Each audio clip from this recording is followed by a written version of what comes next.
Chapter 3, Atoms and Molecules. Historical background. In the 6th century BC, an Indian philosopher Ganak suggested that matter is composed of very small, indivisible particles. That is, a non, which means the smallest particle. Later, in 430 BC, a Greek philosopher, Democritus, postulated that matter is made up of very small particles which were termed as atoms. In 1808 AD, an English chemist, John Dalton, gave a systematic idea about the structure of an atom. His ideas are grouped together and known as Dalton's atomic theory. By the end of the 18th century, scientists proved experimentally that matter exists in the atomic state and the molecular state. Scientists were interested in knowing how matter combined with each other, why they combined with each other, and how they combined. Scientists formulated the laws of chemical combination after performing many experiments involving chemical reaction. Let's do a quick check.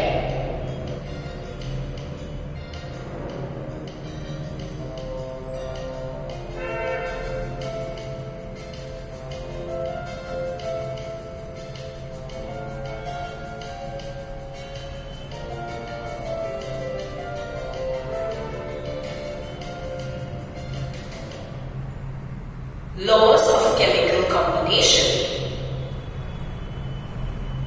Law of conservation of mass. Activity. Let us perform a small activity. Take a solution of calcium chloride in a flask labeled A and a solution of sodium sulfate in a test tube labeled B. Tie a thread to the test tube and carefully lower it to the flask. Cork the flask to make it airtight. Now weigh the flask on a balance. It weighs 300.23 grams. Now tilt the flask and allow the contents of the test tube to come in contact with the contents of the flask. Do you observe any change in the flask? Yes. Calcium chloride reacts with sodium sulfate to form a white precipitate of calcium sulfate and a solution of sodium chloride. Now weigh the flask again. Is there any change in the weight of the flask?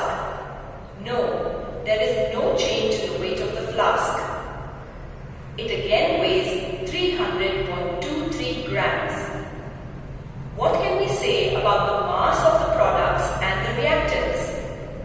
The mass of the products is equal to the mass of the reactants. Scientists noticed that if chemical reactions were carried out in a closed container, there is no change in the mass. The total mass of the products is equal to the total mass of the reactants. This led to the formulation of the law of conservation of mass. Antoine Lavoisier stated the law of conservation of mass as matter is neither created nor destroyed in a chemical reaction. Law of constant proportions. Proust analyzed the chemical composition of a large number of compounds to determine the type of elements present and the percentage of the elements present in them. He came to the conclusion that each compound had the same elements in the same proportion, irrespective of the source from which it was obtained or the method used for preparation. Based on these observations, he formulated the law of constant proportions. According to the law, in a chemical substance, elements are always present in a definite proportion by mass. For example, water obtained from any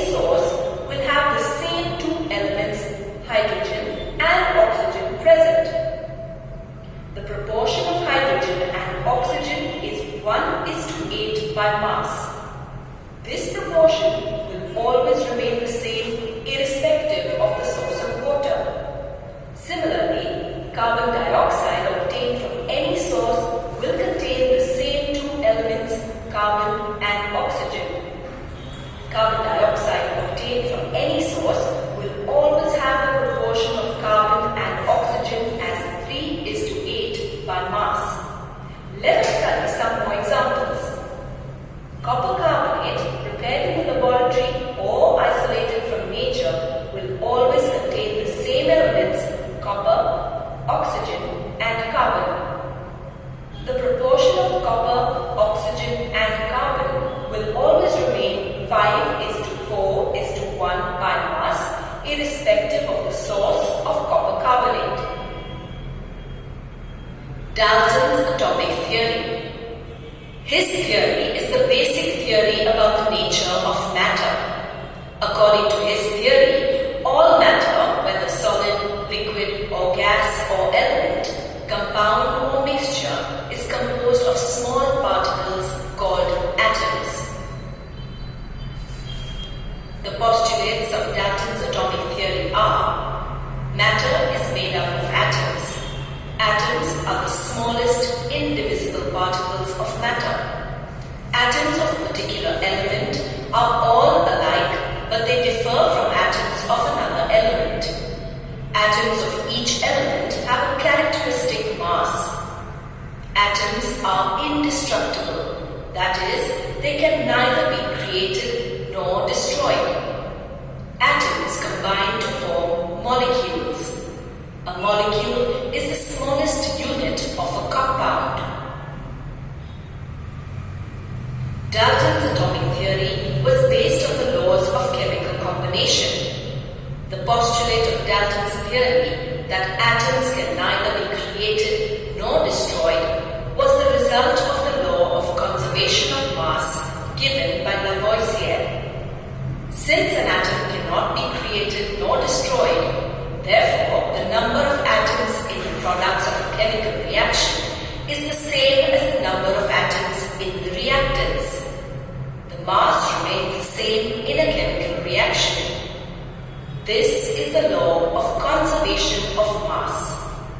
The postulate that atoms of each element have a characteristic mass was based on the law of constant proportions. The number of atoms, the kind of atoms, and the mass of atoms of each element in a compound is fixed.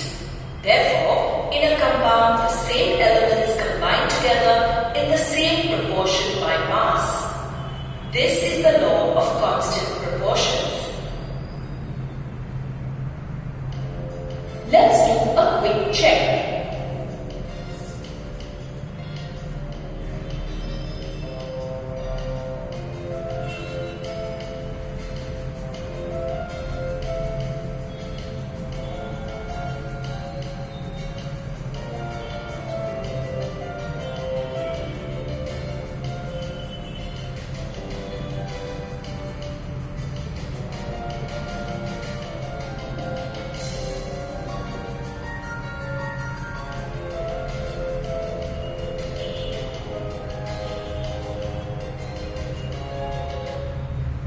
Concept of an atom. Have you ever noticed a mason building walls? When four walls are joined together, a room is formed. A collection of such rooms forms a building, small or big, like a house or a skyrise.